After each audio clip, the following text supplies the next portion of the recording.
This is the season finale of season 2. Ladies and gentlemen, buckle up because this one's going to rock you. This is Frank Goodish, better known by his ring name, Bruiser Brody.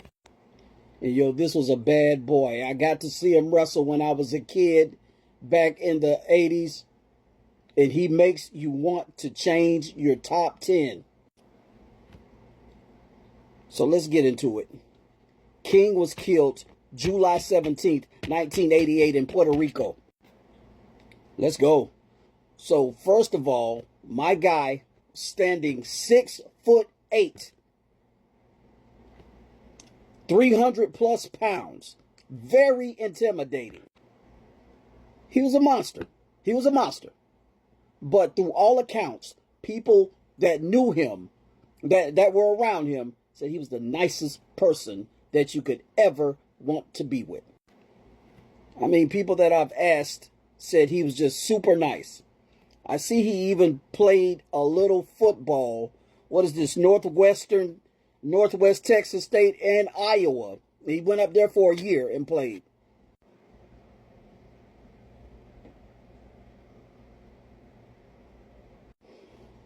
Let's keep it 100.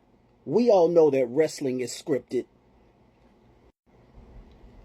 But I've heard tale of him not wanting or refusing to lose matches to people he felt that he was better than.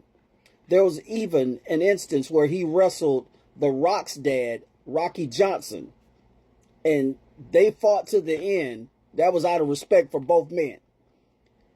But Bruiser Brody ended up winning that. Even before this happened to him, there were already potential hits on his life. Oh, it was true, because this man who isn't with us anymore, one of my favorite wrestlers when I was a kid, S.D. Jones, Special Delivery Jones, even overheard the person that killed our guy say it to somebody else. One day, and I quote, "One day I'm going to kill that guy," referring to Bruiser. See, they already had this plan. So let's look at his win-loss record. It wasn't Goldberg or Andre the Giant like, but it was respectable. He was 103-42 all time. His career was 103-42. His career was way above 500, and I think he had that was his mindset. He wanted people to respect his in-ring reputation. Now, I normally don't believe in sacrifices and stuff of that nature, but wrestling has a music industry vibe to it. My man Owen Hart comes to mind. I'm going to make it make sense. Stay tuned.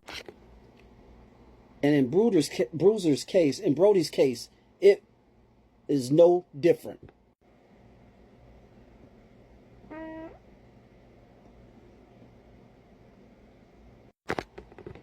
All right, so let's go.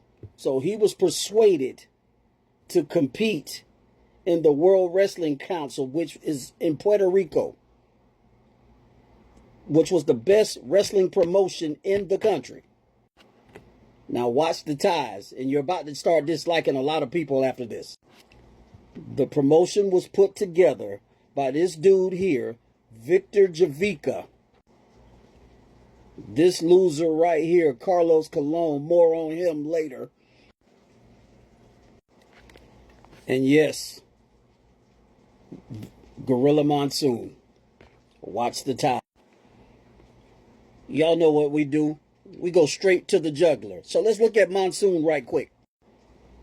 So we all are familiar with his time in the WWF with Vince McMahon. But in my opinion, dude was shady. I'm about to prove it. Let's see, he worked out in the Hart Dungeon, Stu Hart's dungeon over in Canada. Keep in mind, was part of that screw job that did Bret Hart in Texas. Y'all still don't think he's involved in Bruiser Brody's unaliving, do you? Well, let's go back in time, because way back in the 70s, or the 60s or the 70s, him and Bruiser Brody got in a fight backstage, and Bruiser Brody put hands on him and beat him down. I say Monsoon hung in there for a little bit, but Bruiser Brody was 6'8", 300 plus. Now tell me, why of all people did you want to send for Bruiser Brody to come to Puerto Rico? Because you had a vendetta. He got blood on his hands, y'all. I told you this was like the music industry. We're gonna do a part two. Part two coming right up. Like, share, comment, repost.